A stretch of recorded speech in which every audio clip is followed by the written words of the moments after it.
First, just tell me, well, how long have you been working in the ICU, that kind of stuff?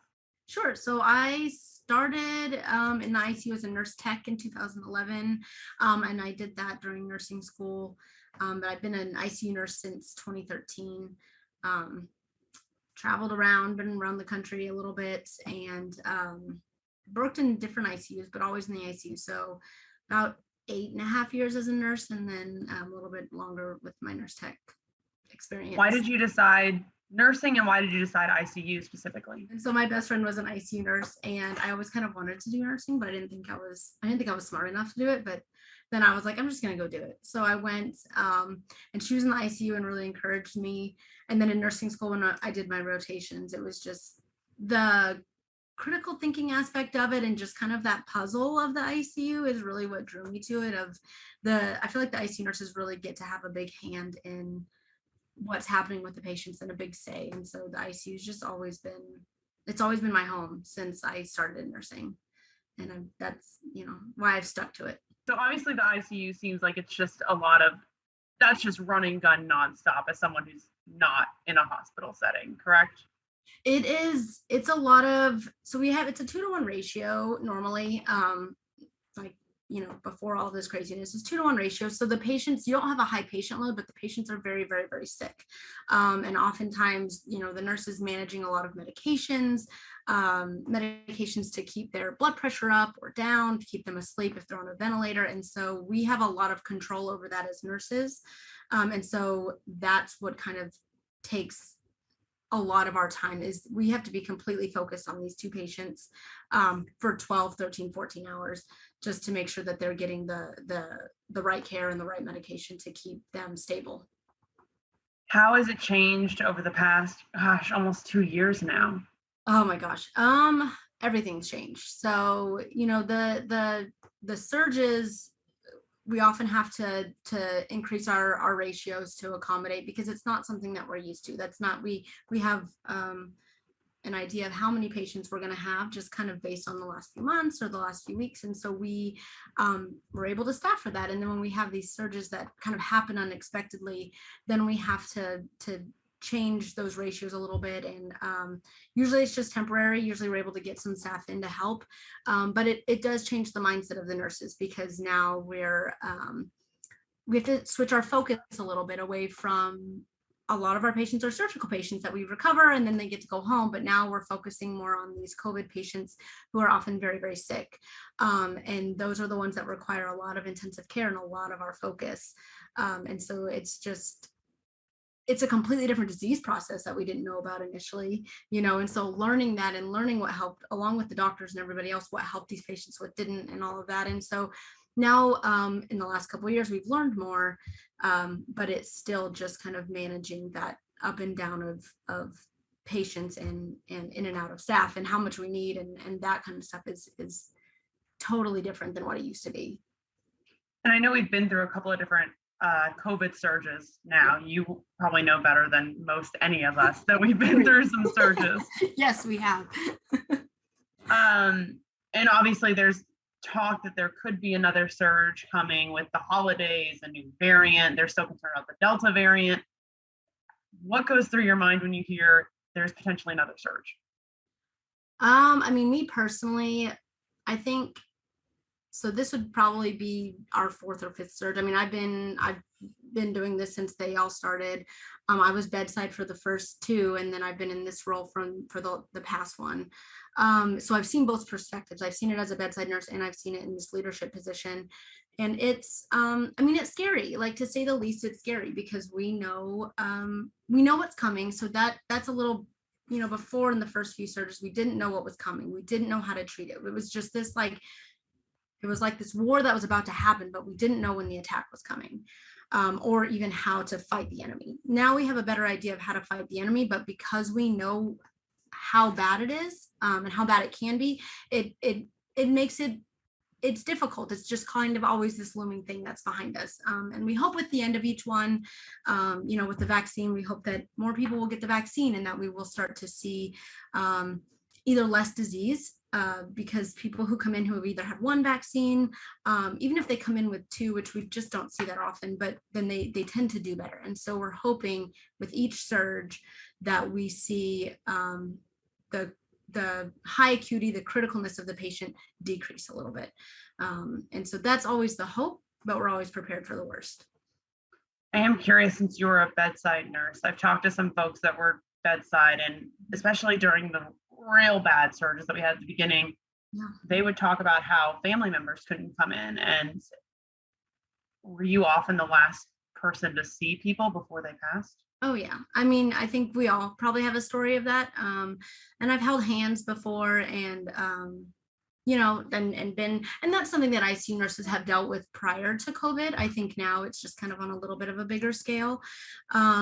And so, yeah, I definitely experienced that and held hands and put families on FaceTime and that kind of stuff so that they could see their loved ones. So I think that does lay a layer of difficulty, but I think it's also it's what we're here for. And I think that being able to be there for the patients in that time is it's also a reminder for the nurses of why we're here. Like, this is what we're here for. We're here for what the patient needs, right? The patient needs help in that part of their life, at, the end of their life, or if that may be it, then we are there to help them in that time. And so we were able to let the families in kind of toward the end of that last surge, right when the vaccine started to really get amped up. So, if it was end of life, then the families were allowed in, and that was very helpful, I think, to both the nurses and the family. But yeah, I think, we all have those kind of experiences. And I imagine that I know you've talked to Christy about it and said you've seen people quitting this career, getting out of nursing, or switching to even different kind of roles. Those experiences have to take a toll on you. I think they do. I think for the vast majority of us know that that's ICU, that we probably see the most of those kind of patients in, general before COVID. And so I think we're used to an extent. I think that it probably got a little exacerbated and a little worse, obviously, with COVID. But I think we know, and what I tell nurses and what I always tell new nurses who come to me is that we are nurses. We are here for the patient, for whatever it is that they need, for the whole part of their life.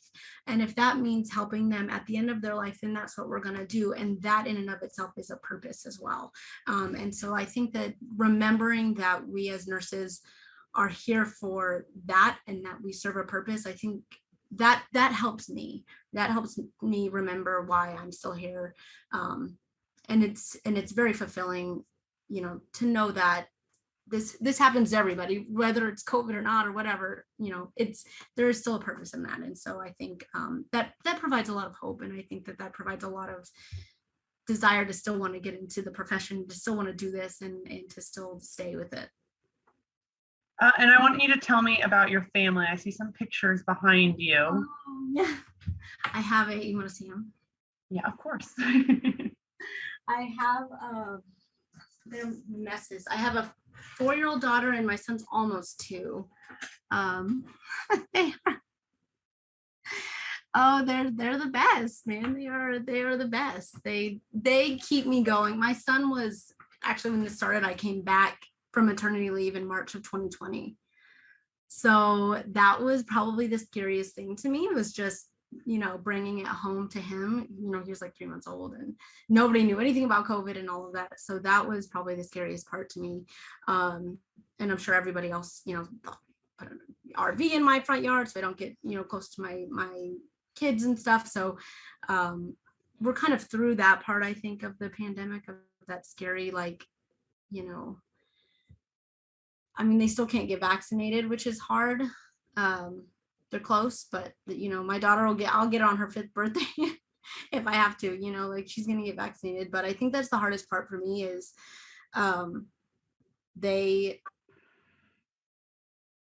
we deal with this every day, and I'm vaccinated, and my husband's vaccinated, but they can't be. And so we need people to get vaccinated to protect them, and that's why it's also still important, I guess.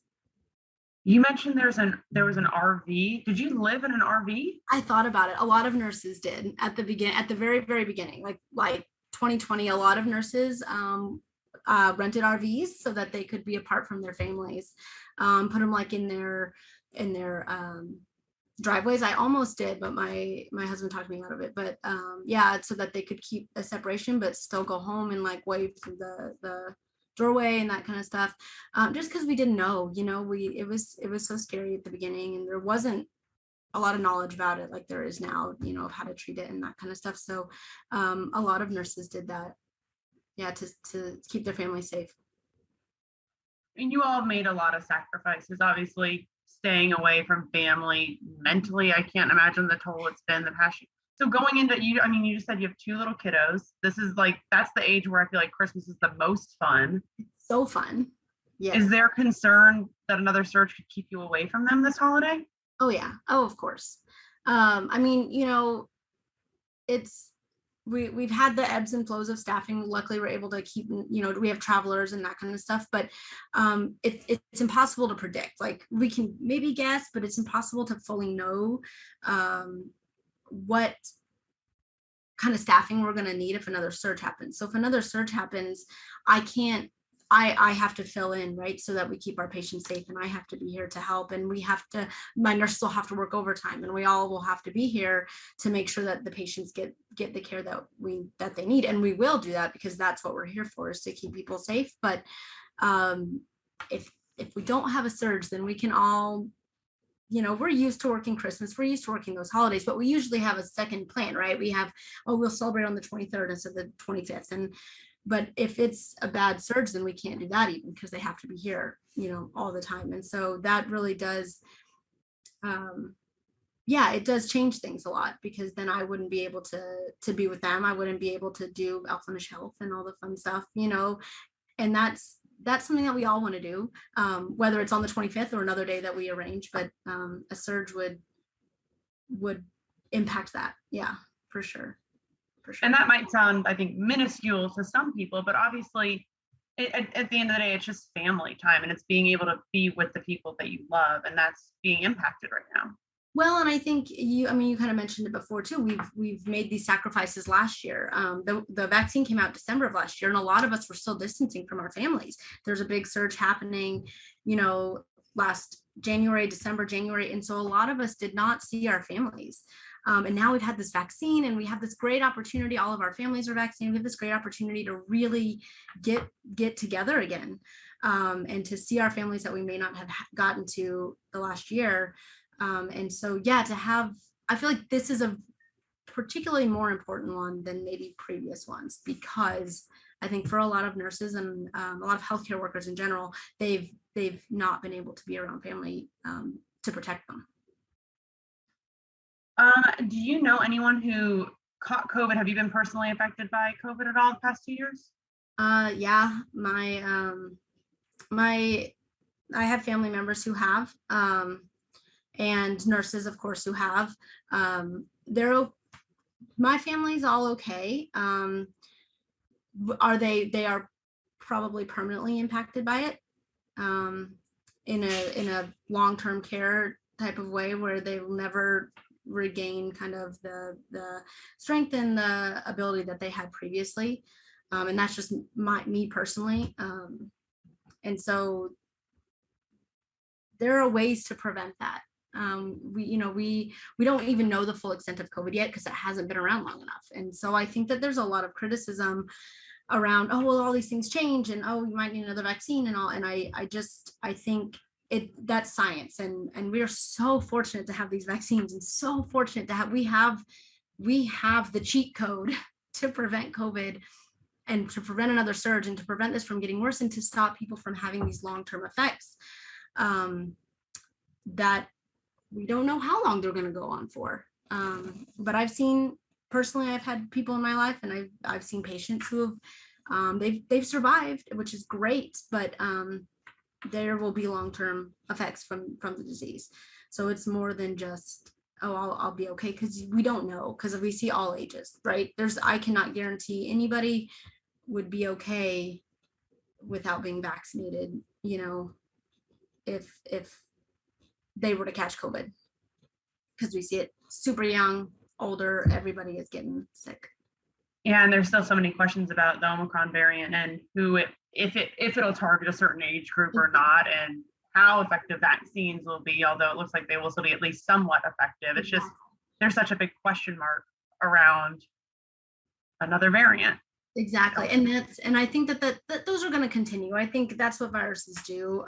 That's what the flu does every year. And that's why we get a flu shot every year. And I think there just needs to be less criticism, less scrutiny about, well, I have to get another vaccine. Yeah, probably, because that's what these viruses do. That's how they survive. Like, that's a natural thing that happens. And aren't we so lucky that we have this vaccine that, hopefully has some protection against it, or that we can develop another vaccine that protects us against it.